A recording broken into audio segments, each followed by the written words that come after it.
In this morning's Health Watch, cleft palates. Dave has a story of a sixth grader determined to bring smiles to children all over the world and smiles to us, too. You know what? We've been talking this morning about angels and the spirit of the holiday season. Well, you're about to meet a truly remarkable young man, an 11-year-old, and I caught up with him at school where he taught me all about the true spirit of giving. George Exarchakis might look like any other sixth grader. He'll never take for granted words which come so easily now. Good morning, Student Council. Good morning, George. George was born with a severe cleft lip and cleft palate. It was almost as if half his face was missing at the time. Just looking at him, a million things would run through my mind. I wanted him to just be a normal little boy.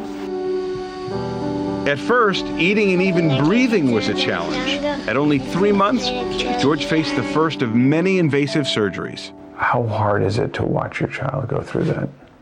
It was horrific. It was like we were in a nightmare. At 3, George could manage a smile through the pain, but there was always that question whether he'd ever be able to say his own name. It was really frustrating when I couldn't talk because nobody would listen to me. Like, I tried to tell them, but they wouldn't talk. It was starting to set in more and more that he might never speak. At 5 years old, a breakthrough. Surgery that meant a light at the end of the tunnel. That's when he shone that light on others. If one kid makes a difference, it could change the world. At a doctor's office, George was shocked when he saw a brochure with a photograph of a child with an unrepaired palate.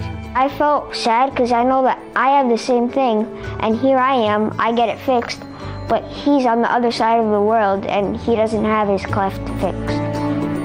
An organization called Smile Train was reaching out to kids around the world, and George knew he had to do something big. How much money do you think you've raised for the Smile Train? Maybe like more than $10,000, a lot. Make that $40,000 and counting. Smile Train President, Brian Mullaney. He's like my hero. Little Georgie has raised so much money, he's provided surgery for 160 other kids. Are you a deep sea oceanographer, a Greek musician, a fundraiser? Everything. Inside my mouth, it's a little messed up. He knows what kids around the world go through because he's gone through it as well. So I think he'll try to help a lot more.